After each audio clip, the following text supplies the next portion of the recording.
perspective and all that, getting hit multiple times, coming out of that bike section, more drivers coming to blows.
Well, hello and good afternoon, everybody. Welcome back here to Slow Motion Broadcasting, and welcome back to the Metro Auto Rebuild Weekend Warriors League. This is round number 4 this season, coming to you today from Watkins, Glen. My name is Maunz. Alongside me in the commentary booth is Charles Boshell. Guido Marzucchi is our producer for today's broadcast.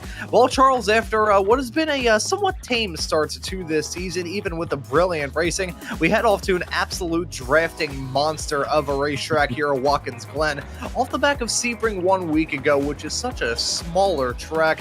We're on a much bigger track with a lot more drafting opportunities and probably what's going to be a quite crazy race.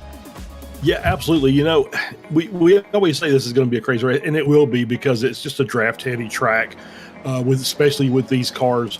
But there's a couple corners that we will have to call out as problems as we go along here. But this is one of those tracks that all these drivers are familiar with because, you know, it's one of the most used tracks in iRacing. It's used in almost every series.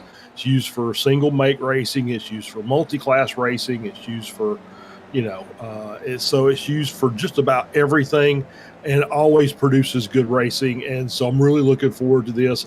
there'll be a couple of things that we'll have to touch on that could be problems that could really put a dent into having a really high quality race. But I think for the most part, all these drivers are familiar with the track, familiar with the other drivers because they basically run this all the time. So looking forward to a really fantastic race today, and hopefully we don't have any major issues during the event. Yeah, certainly keeping our fingers crossed for a clean and overall awesome day of racing action, and most certainly expecting that here as we are still in the early stages of this championship. 3 races in our rearview mirror, heading off into the 4th one here today, but it's still just enough time and just enough storylines that we've already seen, whereby the championship point standings are worth taking a gander at, as we so often do. And we'll start off with the Spec 1 category to kick things all up and rolling, where it has been really topsy-turvy in this class, but here's how it stands right now. Nathaniel Schramm is your current championship points leader. 259 points his tally at the present moment. Jason Green slotted in second at 233. Kane Halliburton rounds at your top 3 at 207. Then you go back to Dirk Braun, the reigning Spec 2 champion, slotted in 4th, and Josh Justice, a real-life Spec racer, Ford racer, rounding out your top 5 in Spec 1. We'll now take a gander at Spec 2, where Alexander Gorson is your championship points leader over there. The driver of the 621 car has gone off to a pretty good start this season. 206 points is his tally. 182 is the tally for Ben Rycroft, slot in P2. Thomas Renders, who got the season off on the right foot at Alton Park with a win, is slotted in 3rd. Matt Thompson and Hugh Simpkins round out your top 5. And now we'll take a look at the Masters category, where Antonio Reese is your current championship points leader with a rather comfortable gap between himself and Tom Gradwell. Currently 225 for Reese compared to Gradwell's 160. Brad Cathcart slotted in 3rd at 141. Jurg Monty in 4th at 139, and 20 points back from that is Kurt Nunez, who runs at your top 5 in the Masters category. Still plenty to work for here this season, but interesting to raise hearing this from Guido Meyer. Yeah, the first 5 drivers in that Masters, was that specifically for Masters? Not here today. That is going to be a big change. It will be, and that will be it'll be something we'll have to keep an eye on for the race today. Is still, even with 4 races in, still the points are still relatively close in all 3 classes. So one bad race will throw a little bit of a wrench into to the master plans for a lot of these drivers. So everybody wants to get a good result here. Or at least try. You don't want to get taken out early during the very first of this race. With Felix Samoa's currently leading the qualifying session here with about 3.5 minutes to go over Nate Schramm, Dmitry Lukanov there, and Alexander Gorson. That looks like it's going to be a nice Spec 2 battle there, as those guys are in P3 and P4, only 2/10 off. And as we still are in the midst of qualifying, let's do an onboard lap with Nathaniel Schramm in the number 26 car as he heads his way down that start-finish stretch off into turn number 1. Very tricky braking zone, especially at the start of this race. Going to be a trouble spot for sure. And now you see the curb, the outside curb, which is going to be driven on more often than the track for that matter. New scan of Watkins Glen, and there haven't been too many changes made, mainly just the new look at the curbs. But there has been one change that we'll be coming up to in a couple of moments. For now, though, we negotiate with the S's, heading off through turn number 4 onto this back straightaway here. This is going to be a draft-heavy race. We already know that. We've seen it before here in the Ray Esports / Weekend Warriors world, dating all the way back to my first ever Ray Esports broadcast with the old Tuesday Night League here at this track many moons ago. That's the inner loop, and keep an eye on the first curb and the first part of that. That inside curb was one of the alterations made to this track in this scan, and that is going to be a real choke point for these competitors. Usually have to be all or nothing with the curbs. With that, you basically have to be nothing or dead. Now off through turn number 6 after the chute, now into the boot section we're going to go. This is turn number 7, the toe that we're about to see Schramm hit the brakes for here in a few moments' time. This uphill hairpin, usually an okay spot to get a move done, but probably not the preferred spot in this section of the racetrack. Instead, you got to wait, get a good exit out of there. The uphill certainly helping you out when it comes to the grip department. Now as you crest the hill and head off into the braking zone of turn number 8 of the heel, that's my personal favorite spot to get a move done off into the boot section. Super heavy braking zone, downhill, very easy to lock up a wheel, but can be a little bit fun to get a move done. fun is not the word that I use to describe turn number 9 around this track. This turn is my version of hell, and frankly, if there's any corner on this track that I would change, it would be that one. These last two corners, though, I think are quite nice. We start off with turn number 10, got that curve on the outside, light kiss of that there. Now into turn number 11, the final turn around this racetrack. Main worry about that is going to be the pit entry, which can be a little bit tricky. That right there is a lap with Nathaniel Schramm. Not a lot of time left to go here in qualifying, but Charles, the keys for this race going to apply for both qualifying and the race. Yeah, absolutely. So the keys to the race today, obviously we mentioned the draft heavy track. It's going to keep the pack close early. You'll see some spins that will kind of open up some natural gaps in the pack, but otherwise they're going to be pretty tight together. The S's always cause problems, especially in the first couple of laps when the pack is really tight. It's going to, just try to jockey for position. We've seen major collisions there. It's taken out many cars. And then finally, you mentioned it, that new curb on the inner loop or the bus stop, depending on how you want to call it, is it's going to be one of those. We've seen it with it causing problems. A new one, we'll see what happens. I've heard horror stories, not with these cars, but with other cars trying to navigate that new curb into the chicane, and it's just basically it's a non-starter. So probably best to avoid it if at all possible. And so those are the keys to today's race. And it's like we're finishing up qualifying now. So everybody's on their last laps, and we'll get this race going. Yeah, that inside curb heading off through the inner loop in this brand new version of Watkins Glen, about as friendly as a firing squad. So we're going to be in for a rough one if those racers have a bad run through that section of the racetrack.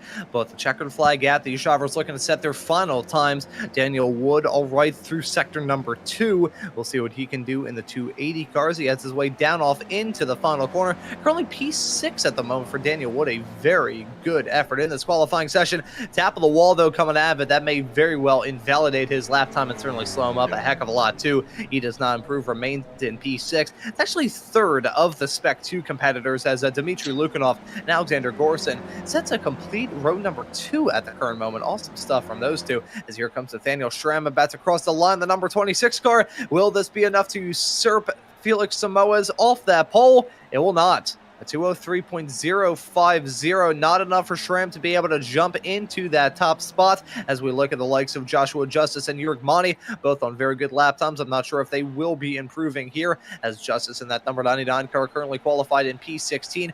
Not going to see an improvement. Actually, we will see an improvement from him up to 6. I was lying when I said that was no improvement. I think he may have been going fast in that lap because he had no brakes, as we just saw heading down off into turn number 1. Jurg Mani slotted in P5, the top qualifier in that very intriguing Masters category for this race. Antonio Reese has been the dominant driver up to this point in the season, taking all the Masters wins, but it doesn't look like he'll be able to continue that streak going, as he's not here at the moment.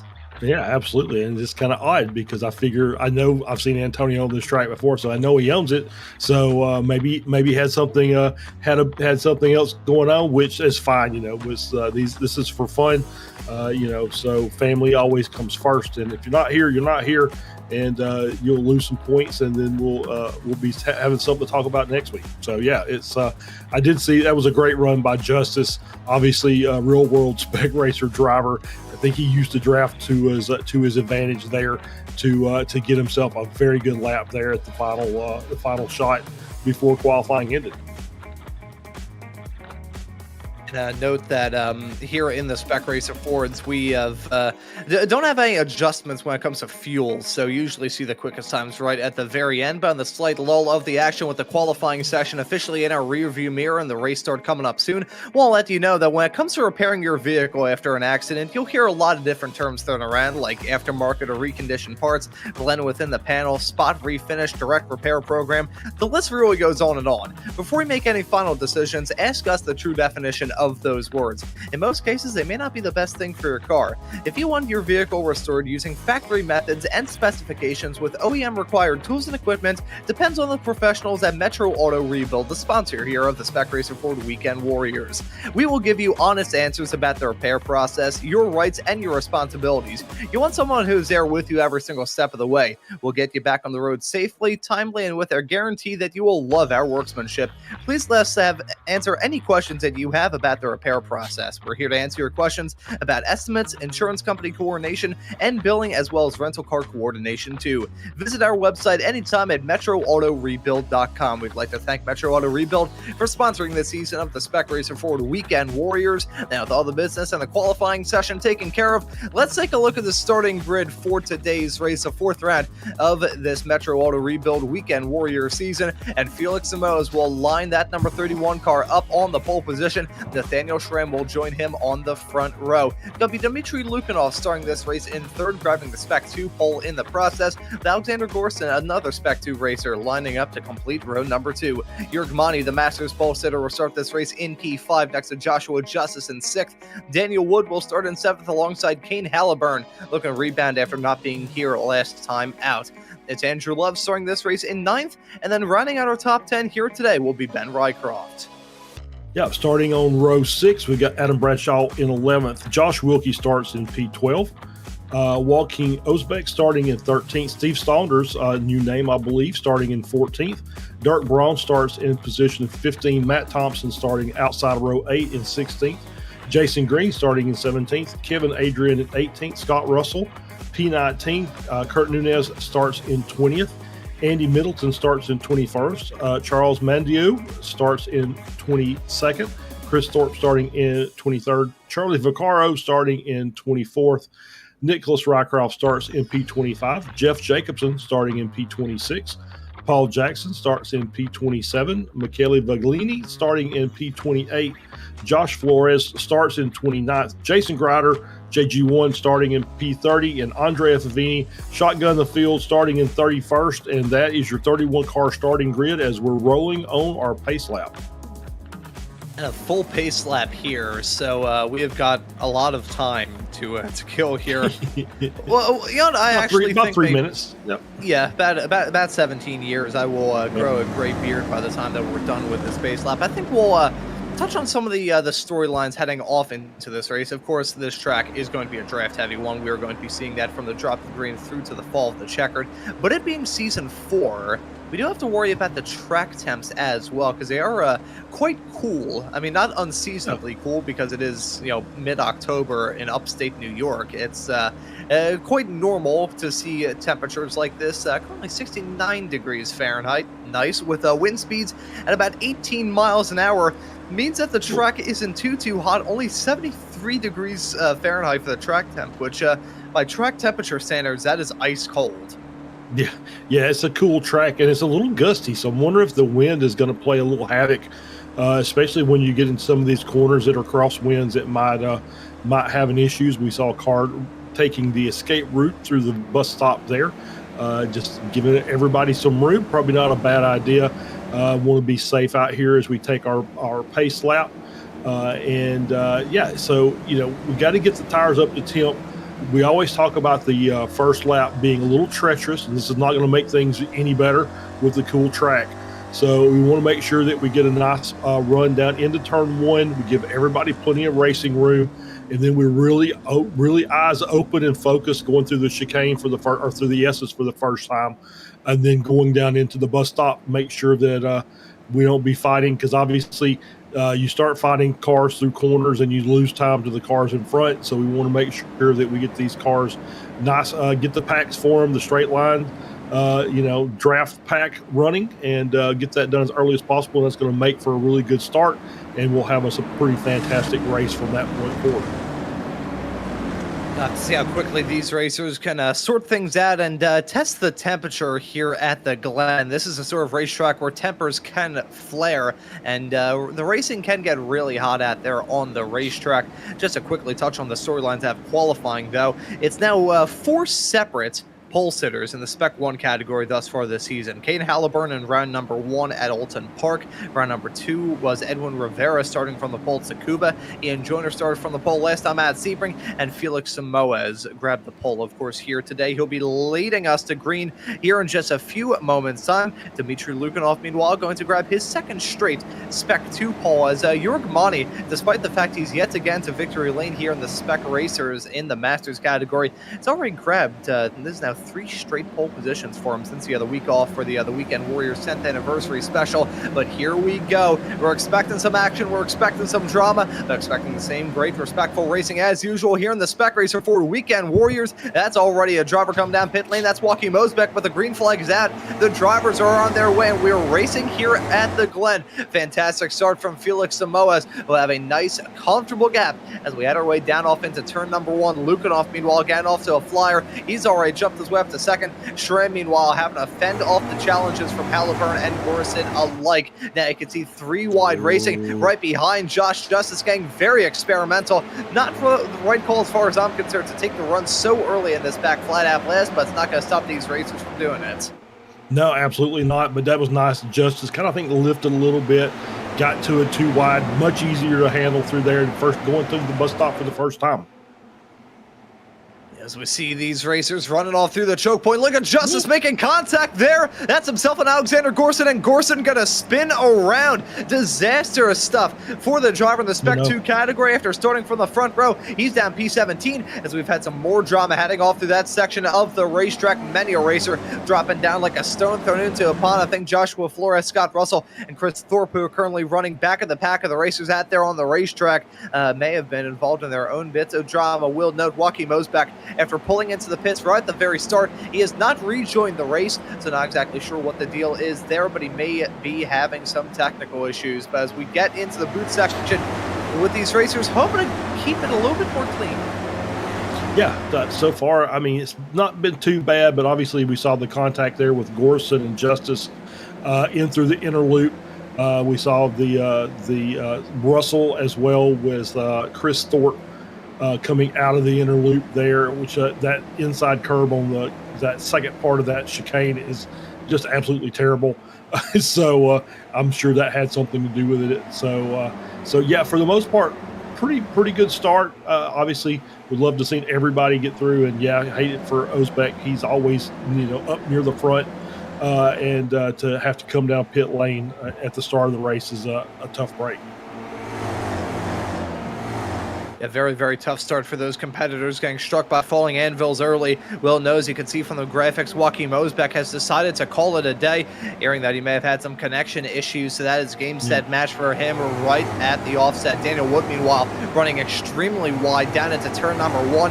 He's going to lose out on a boatload of time, will potentially pick up a slowdown too, but it's not going to help out his case one bit as he gets overtaken by the likes of Jason Green and maybe overtaken by Matt Thompson and others here in the not too far off future. Meanwhile, Nathaniel Schramm has been able to jump into the race lead over Felix Samoa as the chase down up the front has still flared up, with Schramm now leading over Samoa's. Lukanov slotted in P3 with Kane Halliburton getting off to a flyer, and Jörg Monty still holding on to the lead in the Masters. That's still very close stuff, this time with Thompson and Wood and Braun.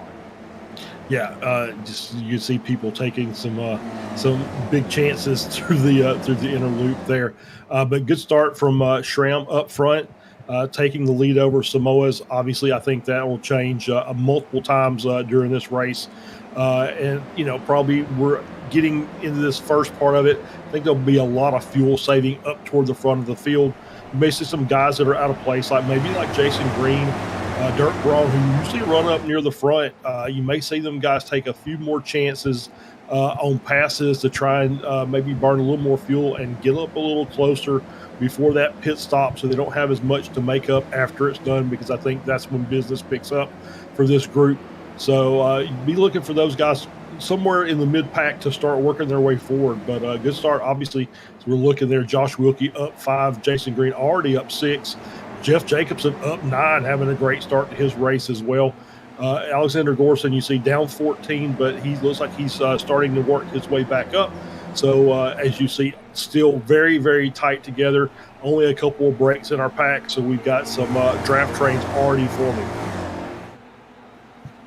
Yeah, and at the lead of this main draft train, we have Nathaniel Schramm just at the fast lap of the race last time by to 2:03.007. So looking to be shaken and not stirred here in this race. He was certainly stirred last time out at Sebring as a cacophony of errors relating to his pit strategy caused him to come into the pits, I think, 3 times during that race, and he still ended up running out of gas. So Nathaniel Schramm looking to fight back here, as nothing he could really do to fight this, as Felix Moes and Dmitry Lukanov going to try and get a move done on him, as look at Kane Halliburton trying to fight down the inside as well. Thought we were going to see 3 wide racing down off into the inner loop, and we did very briefly, but Samoa is now up in the front. Lukanov, your Spec 2 leader, now in P2, with Kane Halliburton still there trying to pounce. Yeah, cooler heads prevailed, because there is absolutely no way you're going 3 wide into the bus stop. That's just not going to work in no form or fashion. Doesn't matter what curbs are on the inside. There's just not enough room. So very smart by Halliburton to kind of back out of that and just say, all right, I'll give it a shot the next time by. But you can see the draft already, cars using the overspeed coming out of the S's down that little short straight into the bus stop, really trying to take advantage and making a move and try and pick up a spot. But the next lap, they kind of get overtaken by the car behind, and that's just the way this race is going to be for most part. As you can see, Adam Bradshaw losing out on a lot of time, very, very slow, and he does not have a slowdown next to his name. A slowdown for these racers would be marked off with a yellow flag next to their name on our wonderful graphics here on SMB, but not sure exactly what the deal is for him. We take a look at his run, heading off through the chicane. Yeah, you can see a bit of a wiggle as he hit the second curb, and he did have a slowdown there, but by the time we saw him slow in the boot section, it didn't look like he had one going on, even though it looked like he was still trying to serve a slowdown. That just looked rather bizarre there. So I think Bradshaw has now gotten his bearing straight. He's linked to the back of Matt Thompson, and try not to bring in the likes of Alexander Gorson and Charlie Vaccaro a little bit farther behind into this pack, as well as we continue on with the racing action. I do want to slightly do a slight rebuttal to what you said a few moments ago, Charles, about going 3 wide into the inner loop. You can go 3 wide entering the inner loop. It's a problem of exiting the inner loop in the same condition. That's the real issue. So I don't think anybody's going to risk that. No, absolutely not. As we see them trying to make it 4 wide down the straightaway, it's just 2 cars. But Halliburton has jumped to the front. Nice move by Halliburton, getting that run coming out of the S's and picking up the top spot. He's jumped everybody. He's in first, and now Schramm and Samoas are playing catch up. Yeah, so that 3 wide nearly bout of racing action, heading down the backstretch into the inner loop. Oh, that's just getting very flirtatious with that outside bit of grass as he headed his way around there. These racers definitely playing with fire at the current moment. But speaking of fire, there's a fire paint scheme currently running in P7. It's a driver the 777 of Josh Wilkie with the TW3 paint scheme that he's got on that car. As that right there, that's not a fire moment. That could have ended in tears for Andrew Love as he headed his way off through the boot section. Heading at turn number 6, went for a quick trip off into the grass, avoids making contact with the wall, but you don't want to have too many moments like that, both because it doesn't look the best on camera, and also the fact that the incident points may be a bit of a factor in this race today. Yeah, it's possible we could see some drivers end up with with a drive-through penalty here, especially at this track. There's a couple that are sneaky that you think you can take more than you actually can. That will come back to haunt you just a bit. But so far, I think everybody's in pretty good shape. Like I said, this is one of those tracks that, you run lots of laps on just in the course of your iRacing career in different classes. So I think everybody's got a kind of good feel for where you can take the off tracks and where you can't. As we wind up here after we get down out of turn 1, we wind up for the next drag race down into the bus stop. Sorry about that. And it does feel like a giant drag strip as they head their way down into the inner loop. So we'll see who's going to be able to set the quickest ET heading down there in just a couple of moments' time. And when we say ET, we're not talking about that alien fella on that movie. Here we go, 2 by 2 with Kane Halliburton leading that train of cars. Who's going to be able to make up the most amount of time? Looks like it's got to be Jörg Mani with the push from Dmitry Lukanov heading down in there. Mani with the... I'm not really sure what to say about the front end of that car, but looking quite nice up at the front. The Masters leader over the Spec 2 leader over the Spec 1 leader. Only in the Spec Racer Fords. Only in the Spec Racer Fords, and probably only in a few tracks, Watkins being one of them. But yeah, those guys were running like 5th and 6th like 2 laps ago. So that just shows you the power of the draft here. And yeah, Jörg has got a very nice paint scheme. I like that. I think it's cute. is, just the cute little face on the front there. Kind of, we won't go too far into it. Anyway, but a good run so far for those guys. And, we've talked to Jorg enough to know that he is a 10 out of 10 guy every lap, as hard as he can go. He doesn't like to fuel save. He likes to run hard, and so he's going to run up to the front, and that's where he's going to go for as long as he can until he gets past Lukinov. Probably will make a move on him here in the next lap or so. But Jorg is, doing what Jorg does, which is just going as hard as he can go until it's time to come in and get more fuel. Just charging along and being the engine of that train up at the front of the field, pulling everybody along and bringing us closer and closer to those pit stops, waiting to see who will be the first driver to come down pit lane. Would not be too shocked if we see at least one driver decide to be a bit experimental. Don't think Stevie's here in this race, so we'll have to change the yardstick to see who's going to be the first to come down pit lane. Quick lap from Dmitry Lukinov, a 2:02.299, as he's now going to be able to jump out alongside Jörg Mani. Will it stick for long, though? You've got the drafters of Halliburton and Schramm right behind, and they're going to leave him out to dry. Side-by-side racing with Lukinov and Halliburton. Side-by-side between Schramm and Mani. Who's going to win out in this fight? Close quarter stuff. They all single-filed out down into the turn with Lukinov still up at the front. Kane Halliburton slide in P2. Schramm in third. Mani getting shuffled back to fourth. This game of leapfrog going to go on all throughout this race. So we'll reach a certain point. The side-by-side three-wide racing is going to be somewhat expected. Heading down in there is a black flag in the air for Charles Maindo. What has happened to the driver of the number 64 car is a slowdown as well, but I think the slowdown is the least of his problems. Yeah, no, I saw that as well, and, it doesn't obviously RSDK software doesn't really work great as far as off tracks because it doesn't calculate. Oh, we got a spin back there. I saw a spin, and that might have been Rycroft. Right yes, behind it was. him. Yeah, it was. And just coming into the chute, maybe lock the brakes up, lose the rear. But yeah, so Mandu is due into the pits here for a drive-through penalty for, I'm guessing, incident limit. Yeah, I'm looking through. There is a black flag against him, both on our graphics and in the sim. So that black flag will stand, as that's a moment from Nicholas Rycroft grinding his tires down to the wheels as he slid off through turn at number 6. Very fortunate for Michele Viglini in the 319 car to avoid making contact. Slot in P24 right behind Mandau.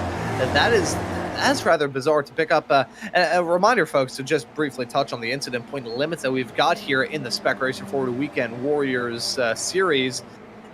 That is rather, I won't say impressive, obviously, but you do have to put in a heck of a lot of effort to be able to pick up that limit as quickly as he did.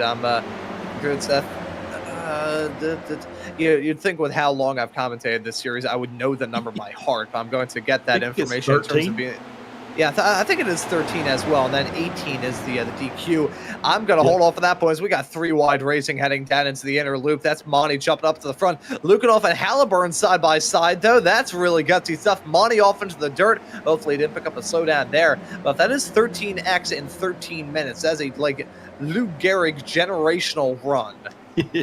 Yeah, I can only imagine that he's had some contact somewhere during this race with maybe some other cars, and that's helped him achieve 13x in a very short amount of time. As we've got a nice battle here. This is one of our bigger packs. This is our, I guess, the second pack, if you want to call it that, with Andrew Love, Saunders, Braun, Wood, Adrian Thompson, Gorson, just still battling very, very hard. Trying to get back up. And you see Gorson, he's still down, but he's picking up a spot here and there. So he is trying to work his way back up toward the front after having that very good starting position at the beginning of the race. He's still down 12 positions, so he is fighting back. But obviously it's going to be a struggle to get back in the top 5, but he's working hard. But he's got a nice big 6-car, 7-car pack in front. He's going to have to work his way through. Woo. Damn good. It was way wide in Ron's corner there, turn 9, and which I'm shocked we haven't seen more people into that barrier yet, to be fair. I think what that barrier should be made out of is nothing, because the barrier shouldn't be there, because the turn shouldn't be there. That there has to be something that they could do. But even if they just like extended it further off into the runoff area and just made that the like tightest hairpin in the world, even if you tried to make it into some like disturbing chicane abomination, I'd still probably be able to have a better opportunity heading off through there. As here we go. Speaking of a good opportunity, this is Lukanov with a good opportunity to overtake Monty, but Halliburton with an even better opportunity to overtake the both of them side by side in 3 wide action as they headed their way off through 4. Halliburton gonna try and jump into that race lead. He does it. Down into the inner loop. Look at Lukanov and Schramm side by side. That's some gutsy stuff with those two going side by side off into the toughest section of the racetrack to battle tooth and nail. I think the only section of this racetrack that's harder to go side by side through is the pit lane. Yeah, you're probably right. Is Josh Justice has now worked his way up into 4th, so he's starting to get a little racy. He's starting to get comfortable in the car as we get this battle here. Adam Bradshaw and some others. A little contact there, and we got some more. We got more contact coming around. Slow down. Okay, all right. So that was the slowdown. Cutting the chicane there. Yep. So that'll do that. We see Braun and now Flores both have yellow, so slowdowns for them. So they'll have to lose a little bit of time in order to get right with iRacing, and they need to do it in a pretty quick. It's usually about 30 seconds to get that worked off, and then if not, then they upgrade that to a penalty for being a cheat. So we'll get they've got that taken care of now. So we're back to green, everybody, and the racing is continuing as they're here with Charlie Vaccaro, Andrea Favini, Nunez, and Jacobson. It's good to see Charlie. We don't see Charlie nearly often enough. It's good to see him out there on the track today. Fastest lap from Kane Halliburton. He jumps up to a 2:01.8, and look at the gap that he's built up, putting up a 1 second gap on I nearly said a plate race. I've done too much NASCAR stuff. This is basically the road course equivalent of a plate race, though. The fact that Kane Halliburton has been able to extend a margin like that thus far is wild. That is absolutely insane. I think that gap may be a little bit short-lived. I say that, though. Dmitry Lukanov, Felix Samos, Nathaniel Schramm, and Josh Justice all duking that right behind, going to give Halliburton even more breathing room up in the front. Now, we saw in the opening round of the season, along with the Weekend Warriors 10th anniversary special, Alton Park and Road Atlanta, 2 rather draft-heavy racetracks. Halliburton was able to win both of those races with rather big margins. So, if anybody could do it, I guess give it to Kane to get the job done. Yeah, obviously.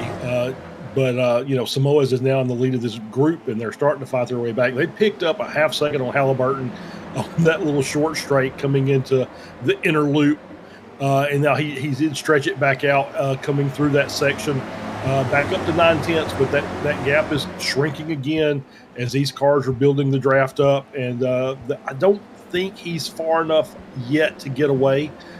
So as long as these guys stay in line and work together, he's not going to get far enough out that they're not going to be able to track him down.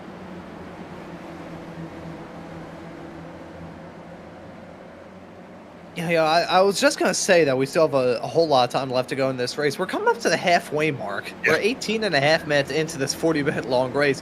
Time flies when you're having fun, and time most certainly flies when you see drivers going 3 wide more often than not, heading down into the inner loop. But we still have to worry about the pit stops. There's still so much left to play that we can't give the checkered flag to anybody just yet, but certainly some racers put on some good ones, others struggling a bit. Joachim Mosbeck did briefly rejoin the racetrack in the 110 car. However, he's fully out of the race now, slotted in 30th. The only driver he was able to leapfrog, and that was Scott Russell, who got struck by his own falling anvil a little bit earlier on. Charles Maindow has come in to serve that penalty in the number 67 machine.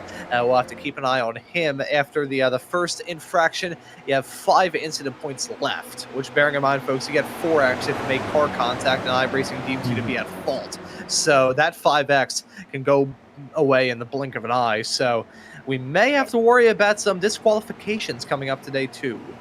Yeah, maybe so, as we see Jason Grider coming in for his pit stop, coming up to the halfway point of this race. We still got that nice 8-car pack up front. Halliburton leading, Samoas, Lukanov, Tram, Justice, Jorg Monty, Josh Wilkie, Ben Rycroft. So nice 8-car pack, some mix of all different classes. As we see Rycroft starting to kind of lose the end a little bit. He needs to get him a couple of good corners and tighten that back up. Then you got Jason Green has worked his way up to P9, up 8 positions, so he's having a good run. Andre Faviti up 14 spots, having himself a day to be sitting in P17, and he's got a nice gap. But can we bring back, once we get up here, let's bring back the last lap and just kind of show you what the difference in draft is. If we can get the last lap times up there, Guido. The lap prior, Halliburton set a 201.86, which was the fastest lap of the race. Then the last lap by, it was 202.7, and then Samoa's was a 201.9. So this just goes to show you, once you get out front, it's very difficult to get away because all those cars are just pulling the draft on you, and you see that Halliburton's lead has just evaporated in a couple of laps, and it's back to standard, one nice draft train of 8 cars.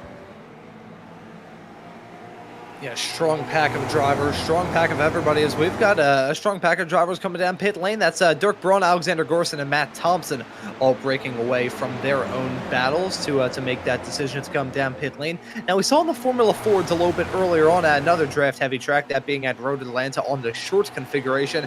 Many different strategies all throughout that race. Nobody was really united in the call to come down pit lane. I think these Spec Racer Fords a little bit different in the sense that you cannot adjust the amount of fuel that you put in these cars at the start of the race. So maybe a bit more united in that call, but still going to see some interesting strategy decisions be made between now and the very end. Yeah, I think you're right. It wouldn't surprise me that there's already guys that are talking in a Discord channel somewhere, just deciding when they're going to come in, and they're going to come in together because they're going to want to have somebody to immediately draft with when they come back out. I'm surprised, one thing I'm shocked about, I haven't seen anybody doing any bump drafting yet, which used to be a staple of some of these races where you get 2 guys lined up and they just go nose to tail, and it just makes them that much faster. We got Andrew Love that's got some big damage on the front of that car. Yeah, massive damage on that machine. He's picked up a meatball flag. And let's see exactly how he picked it up. You can see the side-by-side racing going on right in front of him involving Adam Bradshaw. Bradshaw gets slowed up a little bit. Love having to take evasive action and hits the grass as he headed his way out of the inner loop into the outer loop, the carousel. And it may have been an attempted overtake down to the turn that ended in Tears' downhill braking zone. Very easy to lock up. That's exactly what happened, and bang, into the wall he's going to go. And Bradshaw also spun off the track. He hits the wall too, albeit I think it may have been a bit more square side to side compared to Love with that strictly front end contact. Front nose, the front clip on that car clearly askew. The front suspension probably done as well, as he'll have to come down pit lane, but he will not be alone in the pits, as Jason Green, along with Adam Bradshaw and Kurt Nunez, along with Andy Middleton, have come into the pit lane as well. Yes, pit stops are starting to pick up. It's worth the 23-minute mark, and this battle continues on. Schramm up to the front. Halliburton and Justice on the inside got a good run going, and we'll see what happens. Justice moves to the middle. 3 wide and just barely gets through, and is actually going to take the position over Halliburton. So nice move by Josh to get that spot. Schramm taking the lead. Josh Justice moving up to P2. Yeah, well done from Justice. I think if anybody has a really good shot to get the job done, look at Josh Justice to maybe prevail. I think about Justice and my time covering Ray Esports and Weekend Warriors action here on SMB, and back when we were broadcasted over on PBS Kids. We saw more often than not Josh Justice really prevailing in these races where the draft is strong, and you got to know how to go about these races. As much as many of the drivers that you see in this pack, I mean, hey, you look at Nathaniel Schramm, you look at Kane Halliburton, you look at Felix Samoes, and you look at Jorg Monty as well. A lot of these drivers that we see in this front pack fight have been driving in these cars more often than I've been commentating racing, period. So they know their way around this. But I think Josh Justice, with that real life time, knowing, how to drive a Spec Racer Ford car both in the sim and in real life, and also a driver who's rather proficient in another draft-heavy car, that being the Formula Vs. Look at him to maybe prevail and peek his nose out through the chaos and the pandemonium that we expect a little bit later on. Yeah, what he lacks in maybe overall top speed, he makes up for in that experience factor, as we see Wilkie in the 735 car of Rycroft peeling off and going into the pits. So they're going to jump in the pits now, try the undercut on this front group, and see if they can work together. And as Adrian comes in as well, Saunders coming in as well. So we got another big pack of cars coming in to take their pits. Oh, Adrian with the black flag. Pit entry speeding probably is what that's going to be, as these cars back fanning out again. Will Justice looking to take the lead. Yeah, and here we go. Josh Justice and Felix Samoa duking it at Kane Halliburton. Going to try and get involved in this as well. He's going to make a 3 wide on the outside, down into the inner loop. Not going to be able to get that move done for the race lead, but he does jump in front of Justice. Samoa is now your race leader as they head their way into turn number 5. This battling has been intense from the drop of the green through to right now, and it will be intense all the way through to the fall of the checkered flag. With these pit stops coming up here soon, I got to wonder what the call will be for these racers up at the very front. Will they be united in this call to all come down pit lane round about the same time, or are they going to try and break away from each other, have maybe 1 or 2 drivers come into the pits, then a next few, then a few others? We'll have to see how these drivers tackle this pit strategy, whether they're going to be united or whether there's going to be a bit of a mutiny in terms of who comes down pit lane when, as we take a look at, that was, I don't think that was down to speeding. I think that was an unsafe pit entry. I think you're right. Yeah, crossing over the yellow line. Since entry is so tough, I don't, they give you a little bit of grace there, but at some point you have to be back within the pit entry lines in order to enter safely. So yeah, definitely, obviously a big problem for that driver, Kevin Adrian. Just not the way to enter, as we see the Felix Samoas peeling off. They leaving Halliburton out to dry. Everybody else coming in. That's what I was thinking may go on. One driver may get caught with the bill at the end of the dinner, and I think the driver that's going to have to pay that one off will be Kane Halliburton. Now that he has no draft assistance, will he get slowed down big time? Monty with the black flag, that's going to take him out. I think Monty just decided to call it a day after that. He may be done for in today's race. That's going to be a big sting for Monty. Maybe a big sting for Halliburton too, because he has got a tough road ahead. As much as he doesn't have to worry about drivers in front of him throughout the tight twisties, he's still got no draft assistance down the long flat out section. So you got to take the good with the bad, the evil with the good. Yeah, and you see it just taking all that curb and actually pushed him a little bit wide coming out of the inner loop there. So yeah, Monty, that's a tough break for Jorg. So that's going to take him out. And yeah, Halliburton's going to be, probably a half second to a full second slower because he doesn't have anybody to work with. So, and all the rest of these cars are actually back out, building back up to speed, getting their tires back to temp. And you got Samoas and Justice coming out, P2, P3, Schramm, Lukanov, then Rycroft, Jason Green, Josh Wilkie, Gorson, and Dirk Braun. Those are your top 10. So now we'll see what's going to happen with Halliburton. How long is he going to be able to stay out by himself before he has to come in and get his fuel? Yeah, so we'll certainly have to see how Halliburton can play his cards right at the end of this. It'll probably come down pit lane this time by. We're probably going to see that pit lane graphic pop up here in say roughly 15 seconds time is probably when we're going to see that from Halliburton. Samoas and Justice running nose to tail. That's going to help them along quite nicely. And they found themselves in nice little pockets of no lap traffic, no sort of chaos like that. They could just work together, run strong, and try and gain the time. As here's Halliburton now officially making that call to come down pit lane with a 36.8 second gap to himself and Samoas on pit entry. Yep. So here we go. We're coming into turn 9. So these guys need to just be all over it here, coming through 9 and then to 10 and 11 back down the front straight. And we'll see what the lap time or what the pit time is for Halliburton. Kind of gives an idea of what it's going to look like when he comes out of the pits. But these guys are running hard, trying to get everything they can get now, and trying to leapfrog Halliburton, put him in that second group. Yes, 14:05 stop.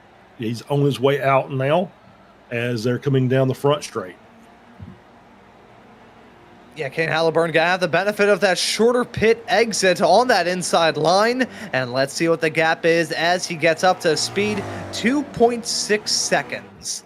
Now that is a good gap from Kane Halliburton, but he's got to have to worry about getting that car back up into the swing of things, get the tires up to temperature, get the fuel up as well. Just get all the juices flowing. If Halliburton can do that and hold on to a comfortable gap, he may be off to the races for the rest of this. There we go, Josh. Yeah.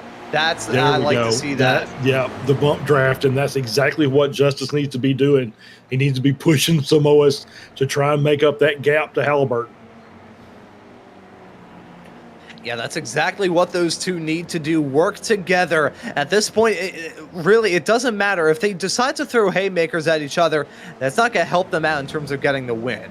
So they need to work together, then they can duke it out a little bit later on. Speaking of duking it out, that's side-by-side racing with Alexander Gorson and Dirk Braun. I think Gorson was trying to get moved on to Steve Saunders off through the inner loop, as they're still going to be side-by-side through the carousel with Dirk Braun on the inside. Gorson getting hung out to dry. Look at the track limits heading off through there. F1 stewards would have a panic attack looking at that.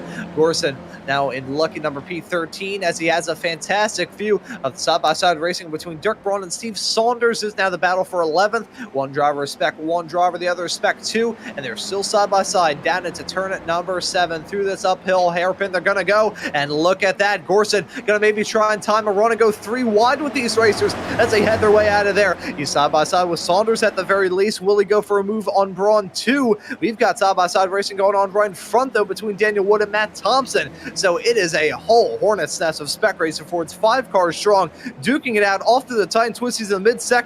Thompson going to back out of it. Not sure if that's a slowdown for him there. Probably not. Looked like he kept it within the white lines, but he drops down to the back of the pack. Dirk Braun, meanwhile, jumps up close to the front as Daniel Wood's the only driver between him and that lead car status. Yep, here's Jeff Jacobson going down into the chute. Oh, just losing the rear. Had to correct it. Lost it completely into the barrier. Always see some damage on the back of that car, so he was having a rough day. He does have a meatball. You'll have to come in and get the car repaired, or he will have to,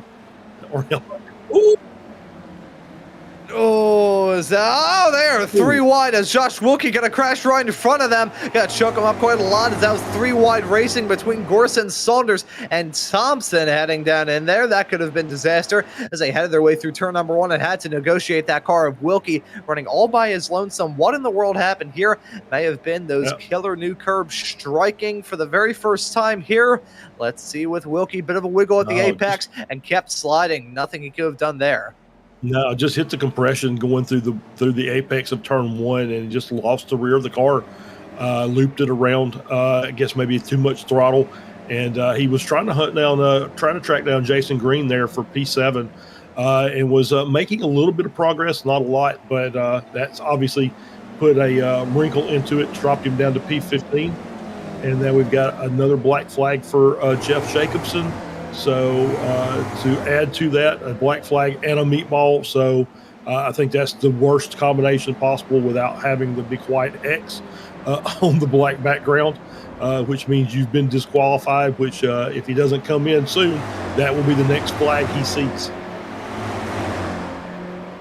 You know, we are expecting the black flags to maybe be a spot of worry, and that it most certainly has up to this point here. As jump back to the front and see that Josh Justice and Felix Samoas, they were bump drafting earlier on. They're not anymore. 0.8 of a second, the gap between those two, and just music to the ears of Kane Halliburton, who's going to look to try and grab win number 2 for himself here in this race today. I talked about a little bit earlier on about the frenetic season we've had in Spec 1 with 4 different pole sitters in the first 4 rounds. Also had 3 different winners in the first 3 races, but looks like Kane Halliburton may be able to end that streak here today. Won at Alton Park for round number 1, and looks to maybe get it done here for round number 4 of this season. Yeah, absolutely. As Justice has kind of dropped off a little bit, he is trying to make that gap back up to Samoas, and he's bringing Schramm and Lukin off with him as that gap is starting to close behind Justice as well. Ooh, just too much curb there, Josh. Oh, good catch to hang on to that. That was a lot of that inside curve. And you're starting to see that curve is starting to really unravel because everybody wants to try and run that line. But I don't think that's necessarily going to be the fastest line through there anymore. I think you're going to have to avoid, especially those inside diamond curves like the plague, in order to get a fast lap here. As we see JG1, Jason Grider. There's turn 9, and that's what happens in turn 9 is you just kind of lose the rear as you're coming through there if you're not on a perfect line or you're into the barrier. That's the best possible bad result you can get coming through turn 9. As we continue to see this racing going on and this entertaining race that we've had thus far here, Watkins Glen, I do want to entertain one more thing. Mr. Thompson, Adam, long time no see. You're here in the booth. How's it going? Yes, we can. Hey, can you hear me? Yes, we can. Can you hear me? Can you hear me, Ron? Ron, can you hear me? I got you 5 by 5 by 5 by 5. Meow. Actually, 2 by 4.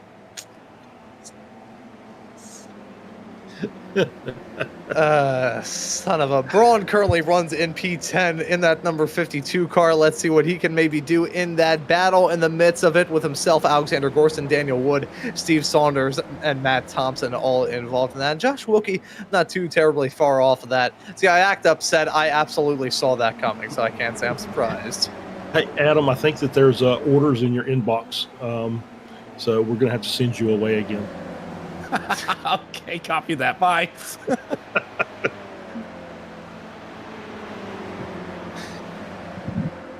Oh, what the hell? Samoas, now your race leader. As we got the bump drafting back going again between these two. But is it too little too late with only 4 minutes left on the clock? This is going to be a bit of a tough ask for these two to try and close up a 2-second gap. They may have some assistance, though, as Nathaniel Schramm and Dmitry Lukanov, who've been working together as well, now have that gap down to about 7 to 8 tenths of a second between the front of Schramm and the back of Justice's car. So we could very well see that 2-car battle turn into a 4-car one, as we got a 4-car battle of 3 wide racing down off into the inner loop. These drivers do not fear death, and they do not fear making contact. They don't fear the curbs either, as Daniel Wood hopping across them like a madman. Charlie Vaccaro runs into his own difficulties in the 921 car, your current Masters leader at the moment. Charlie Vaccaro, a driver that we haven't seen in a decent amount of time here in the Ray Esports and Weekend Warriors world. Nice to see him out here on the racetrack, and nice to see him leading here in the surfs.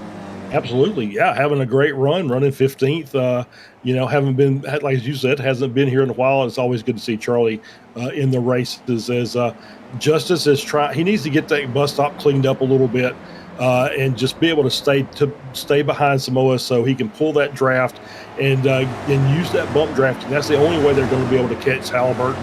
And even that, I don't know that with only a couple, maybe 1 or 2 laps left, if it's even going to be possible. 0.3 wide. Josh, shoot the gap going there, from Josh. the send. Holy cow! Nice. Yeah, nicely done. Shooting the gap in the middle. Oh, and there's our first one.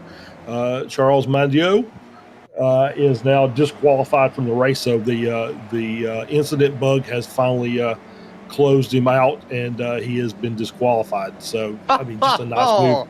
Oh, just you see the front end give a little bit and push him a little wide, but able to hang on to it. Maybe a small tap to the car on the outside, but able to get that spot. So nicely done by Wilkie there.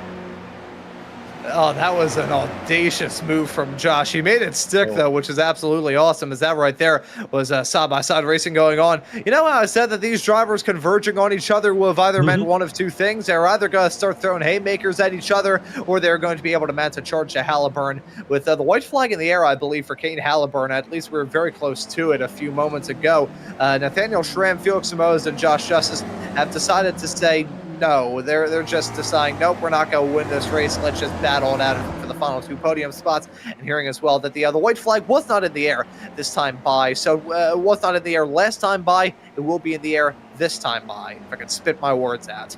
As we still get this battle here with, oh no, I just saw the meatball for Wilkie as he drops down. Braun here, Wood, Favini, Matt Thompson, Charlie Vaccaro, still battling. Still, the battle rages on, and we're going to get the replay here as they start working around Wilkie. We're going to get contact. Oh, yeah, there it was. Oh, and that is the S's, and that's what happens. Fortunately, it happened in the last couple of laps and not the first couple of laps, where that would have been about 15 cars going and being decimated. Unfortunately, it was Josh, so obviously he's not going to be happy about that. He does have a meatball. He should be able to finish the race without having a pit. So we're going to come around. This is our white flag lap. Barney with the white flag in the air, heading down into turn 1 for the final time. Yeah, so as Kane Halliburton leads, the battle for the final 2 podium spots continues to intensify, and Josh Wilkie gets struck by the status falling anvil I've seen in quite some time. We know that Samoa's going to take this run on Schramm a little bit early. Heading off through the S's, I think Schramm playing the long game. He lifted off. He's got to save up this run, heading down into the inner loop. I think Samoa got played there, got caught in that trap, hook, line, and sinker. Here comes Schramm. Will he make this move stick? He's going to be stuck on the outside, down into the bus stop chicane. And look at Josh Justice, rear gunner there. Gonna give some assistance to Schramm. Side by side racing between these two. And Schramm gonna slip his way up in a second now. Will Samoas be able to hold on to P3 as Josh Justice looks down the inside? Off into the carousel. Side by side racing going on between those two. As Schramm, one of the only racers, in fact, the only racer throughout the entirety of this field, running the same spot that he started in. It was a wild route to get there, but he's back in P2. Samoas and Justice still going to be duking out for these spots. I want to touch on our classes right now. Dmitry Lukinov on an island of his own in Spec 2 on track for the win there. And Charlie Vaccaro, although things are a bit more frenetic in that fight, he's got a comfortable margin between himself and Kurt Nunez. So as long as he can avoid the falling anvils, he'll walk away from this good. As yeah, that right there is Andre Fabini off the track and in the dirt, heading out of the bus stop. Oh, as here we go. That Samoa is going for the dive on Schramm. He looked for it, may have spooked Schramm off. Nope, he keeps it going as Dmitry Lukinov and Josh Justice now got a battle right behind for the final 2 spots inside the top 5. Here comes Samoas down into 9. That's a gutsy move if ever you see one. Will it work for Samoas? Will Schramm still come out of it? Smell like a bed of roses. He clears them as they head their way down to turn number 10. Meanwhile, Kane Halliburton on track for his 2nd win this season for the first time since the season opener at Alton Park. It's going to be Halliburton winning. Who's going to round out your podium, though? Schramm and Samoas side by side as they headed their way through the final corner, and side by side the run up to the line. Who's going to win out in that battle? Give it to Schramm. Holy cow, what a race. What a race. Yeah, Justice finishes 4th, just ahead of Lukinov with their little drag race down. Ben Rycroft coming in to finish in P6. Jason Green finishes in 7th. Gorson is coming around. This battle's still raging on. Looks like it's going to be Gorson over Thompson, over Braun, over Vivini, over Wood, over Vaccaro, who's going to take the Masters class victory. Just got to get around the final couple corners there, Charlie, and you're going to get that one pulled off. Adam Bradshaw is going to finish P2 in Masters in P14. Then Nunez is going to get 15th and P3 in the Masters class. So the Masters podium finished in 13th, 14th, 15th. Great run by all 3 of those guys. And great run up at the front. Great race. It's exactly what you expect when you go to Watkins, Glen, with the Spec racers. It's just a draft track, and we avoided any major catastrophes. We had some small issues with single or 2-car collisions, but no big pileups anywhere. So great race by everybody involved, and we've survived another one. We get ready for next week, and I'm guessing they're probably going to pile them up in the exit of turn or the outside of turn 1, probably, if I guess. I'm trying to think where the other jump opportunities may be, as we just have one more driver left to come across the line. Nicholas Rycroft had some fair share of trouble heading down into turn number 6 a little bit earlier on here today. I'm going to walk away with P24 at the end of a very chaotic, very hectic race. I don't think we had a single point to breathe throughout pretty much all of it, for that matter. And I don't think we raised this. It just caught my attention as he had the slowdown there. Joshua Flores, the sponsor of the season through Metro Auto Rebuild, here in this race, and came home in a very respectable P20, up 9 spots from where he started in this race. So well done to Flores as we see these racers now on the charge. I am absolutely petrified to see what sort of demons are waiting on the other side. Yep, they're coming down the short straight, coming into the inner loop, and we're just going to wreck it before we get there, and then straight through, and end up down here in Oh, there we go. We're just piling up right there. Just going to park it right in the middle of the track, and we'll just crash everything. Great. Once again, great race by everybody involved. Oh, there's Bradshaw coming in for the death blow. And then somebody backwards. That's all. It's just part and parcel of Weekend Warriors racing. So great job again by everybody. Good race. Absolutely worth the price of admission, and it's a great way to watch these spec racers go. It's just like I said, fantastic racing here at Watkins Glen. It was exactly what we expected it to be, and did not disappoint in the least. I feel like I'm going to have to both pour out a drink and say a couple prayers there. My, oh my. Jason Green was a very good man before his car got turned into a helicopter heading down into turn number 5. You run out of the superlatives eventually to describe the sort of drama that we see here, as that's just a smoke trail leading off into a car hitting the wall. Well, let's take a look at those results before I see a driver strike the moon, because here, Slow Motion Broadcasting is the only broadcasting company on iRacing whose helicopters, drones, and blimps need insurance protection from impacts with race cars. That is absolutely astonishing. Kane Halliburton wins it, though. 3.3 seconds, a gap to himself and Nathaniel Schramm at the very end. Felix Samoa is going to round out your podium in third. Josh Justice walks away with a P4 at the very end of this race. Dmitry Lukanov, your winner in the Spec 2 category, is finishing down in P5. It's like down in P5. That's still a darn good result for a Spec 2 racer. Ben Rycroft finishes this race in 6th in front of Jason Green in 7th. Alexander Gorson in P8. Matt Thompson in 9th. Dirk Braun rounds out your top 10 with Andre Favini, Daniel Wood, Charlie Vaccaro, Adam Bradshaw, and Kurt Nunez rounding out the first half of the pack. Yeah, Andy Middleton finishes in 16th. Steve Saunders 17th. York Monty finishes 18th. Chris Thorpe in 19th. Josh Flores in P20. Andrew Love 21st. Michele Bellini finishing in 22nd. Paul Jackson 23rd. Nicholas Rycroft in 24th. Jason Grider 25th. Josh Wilkie 26th. Charles Mandio finishing in 27th. Kevin Adrian 28th. Jeff Jacobson 29th. Joaquin Nosbeck in P30, and Scott Russell finishing in 31st. So that is your 31 car finishing order, and I think we've got at least one driver that wants to have a conversation there, Ron.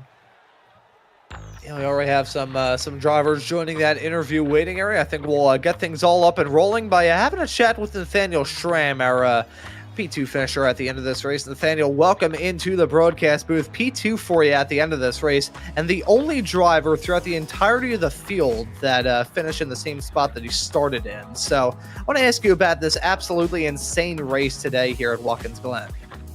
Yeah, that was a lot of work. I was lacking a lot of front end grip, as you probably saw, just going wide at a lot of the corners. But managed to hold off Felix. Couldn't catch Kane, but yeah, I don't know how he does it, but it was a lot of fun. A lot of strategy trying to figure out where you wanted to be on each particular lap for the draft. Yeah, I can imagine not only the strategy in terms of coming down pit lane, but just trying to figure out where to position your car out there on the racetrack itself was a bit of a mental exercise all throughout this race. These draft ones, usually a test of many different things. Of course, a driver's engine, but also a driver's brain to try and figure out exactly where to be and when. Absolutely, yeah. That was the name of the game here. I think I kind of messed it up for the rest of the front pack. When I got through the bus stop and I was behind Kane for a bit, because he ended up getting a bigger gap than I was able to catch up to. Eventually, the guys got around me and were able to catch him, but yeah, it was definitely a lot of give and take and patience. I can imagine patience, the name of the game here today. Charles actually mentioned it in the other keys to the race right before we moved off into the race itself. So certainly patience proving to be a virtue worth having here today. But we've got another drafting track next time out, Interlagos, for round number 5. What are your thoughts heading to that place in 1 week's time? It's not usually one of my better tracks, so I'm hoping to just finish. Fair enough. That track is usually a little bit hectic. I remember the finish we had there for the season opener last season was a little bit wild. So we'll have to see how that race is in 1 week's time. But expecting the same racing action, probably gonna be expecting to see you there as well. But Nathaniel, thank you for joining us here in the broadcast booth. And as per usual, we'll let you give any thanks or shout outs before we let you go and celebrate today's P2. I'd like to start off by saying thank you to you guys for putting the broadcast on, as always. It's always a good watch back after the race. I'd like to thank the league for putting it on. Great racing, as you guys have all seen. And like to thank our sponsors, Turner Machine Development and Gauger and Son Power Systems. They're both New York-based companies, so this is sort of our home race here, so glad to get a good finish here.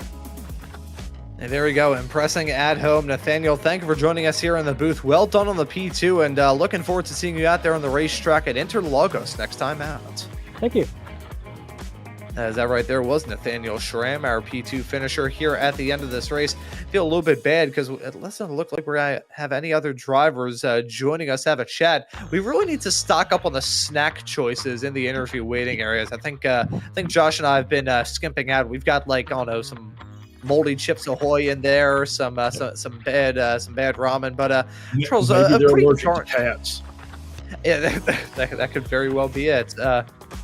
We've got smart. Actually, Guido bringing up a good point. Maybe they don't want to talk because Adam's still here in the booth snacking on catnip. So I think we'll switch our attention into the next round at Interlagos. Charles, that was the season opener last. God dang it. But Interlagos for next week. That track is going to be super, super fun. We had a darn good race last week. So, last season, I should say. So, expecting another one here this season. Oh, yeah, for sure. Yeah, it's a good track. It's a good track. It's a very technical track. It's more technical than you realize. But then you've got that huge draft all the way out of Junsao all the way down to turn one. That's going to have, you're going to end up 4 and 5 wide almost every lap just because of the draft is able to keep the cars that close together. So it looks like it's going to be a good race. Obviously, the braking is going to be issues. That's where we normally see problems as people trying to get these cars slowed down on these elevated change in elevation braking points. But looking forward to it. It's going to be a fantastic race. Yeah, and looking forward to that action here on Slow Motion Broadcasting. Same time, same place here on SMB for round number 5 of the Spec Racer Florida Weekend Warriors. And once again, I want to thank Metro Auto Rebuild, the sponsor of this season, bringing you all the action here on Slow Motion Broadcasting. And speaking of the action we've got here on SMB, really doesn't stop. As looking ahead, we have got you absolutely booked in the week that lies ahead. The American Muscle Series is going to be running the final round of their season at the Charlotte Oval on Tuesday. That'll be at 9 p.m. Eastern. SRG F4 action going to be at Autodromo Hermanos Rodriguez in Mexico City later on that night at 9:45 Eastern. The Extreme Motorsports Ferrari Road and Oval Challenge going to be at Michigan International Speedway this upcoming Wednesday, followed later on that night by round number 6 of the SRG F3 Series running at Hungaroring. Formula V action going to be coming at you at Magny Court next weekend with the FF 1600s running at Rodskogen and the Spec Racer Fords making their appearance at Interlagos. So that's going to be a very, very fun race. And XSL are going to be returning for round number 7 of the season at Lanier, continuing on the campaign with the Big Block Dirt Modified. So a lot of actions to look forward to here on SMB. And between now and the next show, the American Muscle Series broadcast in a couple of days from now, how about you take a look at some of the YouTube shorts posted here onto the SMB channel, as well as a September highlights reel. But as to this broadcast here for round number 5 of the Spec Racer Florida Weekend Warriors season here in season 4 of 2025, that will just about do it. So for myself, Ron Maunz, Charles Boshell joining me in the commentary booth, and Guido Marzucchi working on the cameras and the graphics in the virtual production hauler, I say thank you all so very much for tuning into the action here on SMB today, and we hope to see you all wherever it is in the not too distant future.